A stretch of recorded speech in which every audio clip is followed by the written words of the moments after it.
iVolution is a reflection of our culture. I am an iPod generation. Everywhere you go, you see iPods. Tablets, iPads, this, that. We began to talk about this iPod. We talked about I-surrender. We talked about I-ness, selfishness, and self-centeredness. Why we need to surrender to God and to let Him have our lives. We want to go on and move on today. If you have your Bibles, your Bible not on your iPod, is it? You don't need it for your Bible purposes. Luke 22 is where we're going to begin today. Luke 22, chapter 22. I just want to read a couple of verses, well, 6 verses of that, beginning at verse 24. This was after the Lord's Supper that Jesus had. Some of the apostles got into an argument about which one of them was the greatest. So Jesus told them foreign kings order their people around, powerful rulers call themselves everyone's friends. But don't be like them. The most important one of you should be the least important, and your leader should be like a servant. Who do people think is the greatest? A person who is served or one who serves? Isn't it the one who served? But I have been with you as a servant, and you stayed with me in all my troubles. So I will give you the right to rule as kings, just as my Father has given me the right to rule as a king. You will eat and drink with me in my kingdom, and will each sit on a throne to judge the 12 tribes of Israel. As we continue to talk about this iPod, iVolution, we talked about its introduction into our culture, its significance, the fact that it's not a big eye, but a small eye. And sometimes we need to reduce ourselves into small eyes. We talked about the ability of the iPod to hold and store an entire music library. It's capable of holding a lot of stuff. I'm not going to turn it on. I'm not going to try to be nosy and see what you got on me. They're going to hold it up for people to see. But there's another fascinating thing about iPods that I want to go into, other than the fact that it holds a lot of stuff. Hers is not like it. But they actually make iPods now. And I said, the one thing about an iPod, it is personal. It's for I. And you have to have earplugs to hear. And the only way someone else can hear what's on your iPod is if you give them your left plug. And they put it into their ear, or you can put it into the speaker system. But they do make iPods now that'll cost you a couple of $100 more that actually have 3 holes where you can plug 3 different earpieces into it. And 3 of you can listen privately to one iPod. Now you all have to stand in the middle. You got them extra long earpieces. And they also have adapters that you can plug in. That have 3 holes as well. That's 3 different people.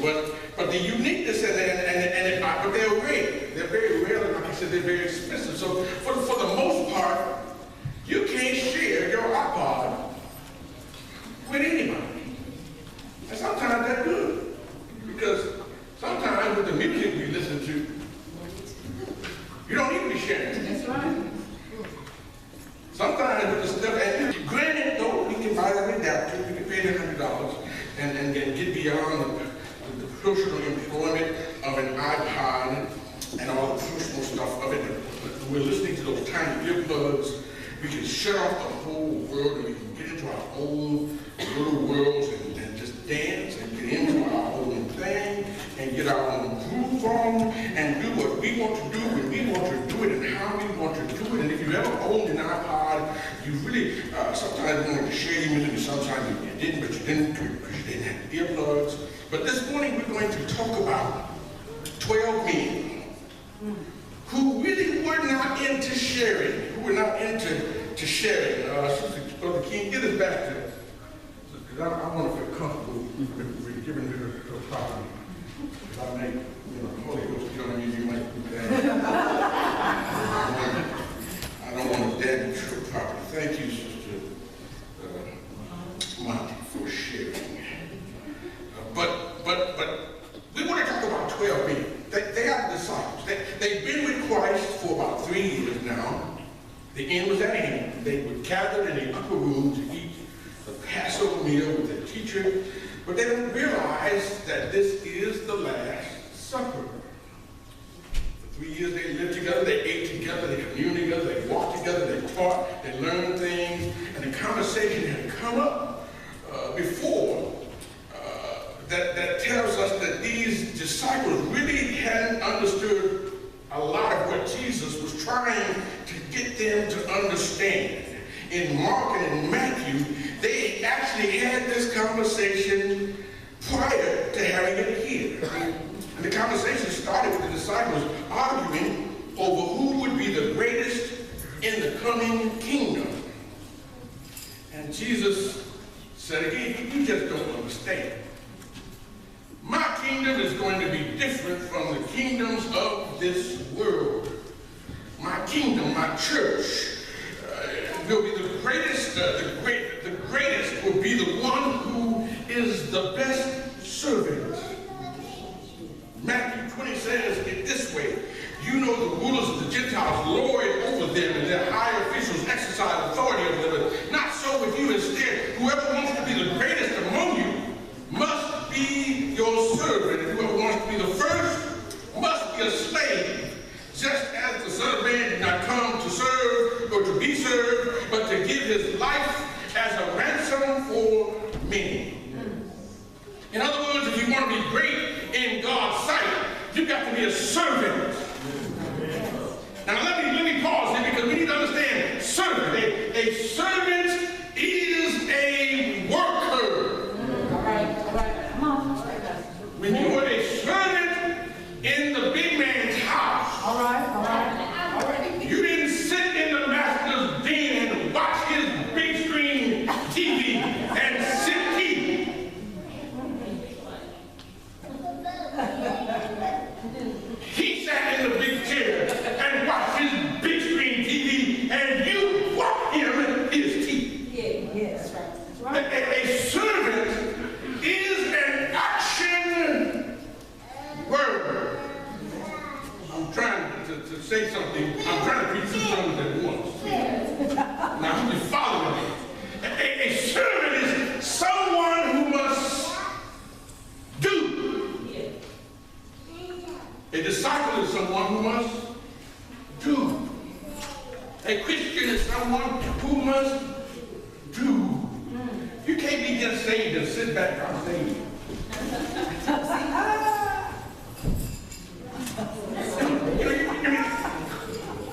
Christians are active and engaged people.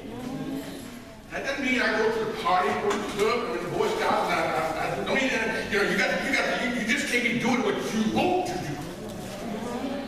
do. You are doers of what the God you say you serve directs you to do. And they were engaged, and they thought that they knew about this kingdom, and they said, Jesus, which one of us is going to be your right kid, your secular kid, your right man? You got to have this, you got to have that. And we just got to line up our stuff. And Jesus said, no, I don't quite think y'all understand it. It's not about what folk are going to do for you. It's what you need to be doing for other folk. You're not saved by what folk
Yes.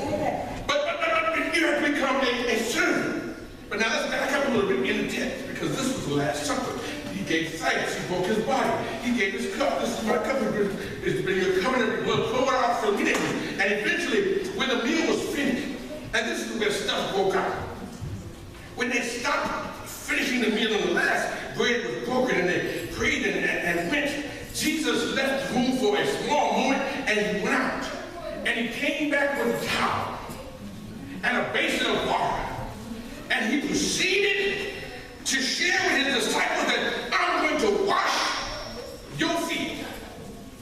In that day, the roads were dirty, and the purpose of that, it was a part of the festival ritual because they didn't have the shoes like, they didn't have the type of shoes we have today. Stacy Adams and all those expensive shoes that are supposed to keep the dirt off your feet. Now we worry about cleaning our shoes and polishing our shoes. But back then they had to wash your feet because your feet got dirty because you walked on the ground everywhere you went. And when Jesus began to begin this process, Peter, of all people, said, no. You can't be doing this. You're the king, you're the master, you're the Lord. You can't be washing our feet. Now, there are two things about this argument that sometimes we miss. Because we think Peter was looking out for the fact that Jesus was too much of a God to be washing other folks' feet. But the part we miss, because we think that we just assume that Peter was trying to get Jesus to sit down while the servants that were there washed his feet. But what really Peter really wanted to understand what Jesus was talking about. Peter should have said, well, why don't you sit down and let me wash your feet? Now, Peter didn't say that. He was still saying, that's what servants do. I'm not a servant. But you definitely do good. He was looking out for Jesus. You definitely do good to be doing servant's work. But I'm not a servant either. So these are the servants over here. So why don't you servants get over here and wash Jesus' feet? Peter didn't identify himself as a servant, nor did he want to take top billing and be God. Sometimes, we don't want to be God. We'll humble ourselves enough to say we're not God. But I don't want to be on his end. So we'll straddle the fence. You're supposed to do this. Y'all are supposed to go out there and do that. I'm going to just sit here and enjoy the quiet.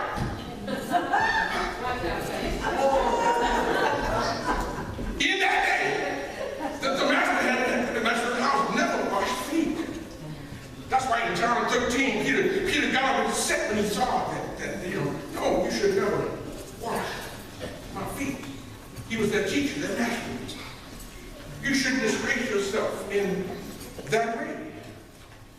Jesus replied, now that I, your Lord and teacher, you have washed your feet, you should also wash one another's feet. But Peter, Jesus had to straighten Peter out and said, if I don't wash your feet, you may not be fit for the kingdom that I am about to give you. The whole conversation kind of turned. Peter said, well, since you put it that way, and I still have issues with the theological realm of what Peter said. Peter said, well, Jesus not only washed my feet, why don't you give me a whole bag? Which is still indicative of a selfish behavior. Because sometimes we want Jesus to give us a whole bag.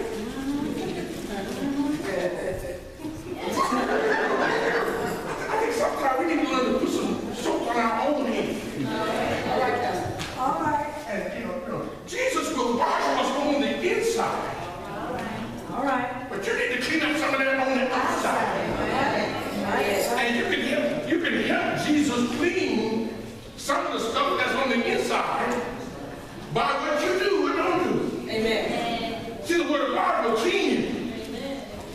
But if you never open it up, Jesus can't work unless you open the book. And if you never come to Sunday school Bible study, if you never pray, if you never do any of that stuff, Jesus, I want to clean you, but you're not giving me access to the places that I need to clean. You're not opening up to me. You're not making yourself available to the permanent, convenient means of grace. That was a workshop we had Friday at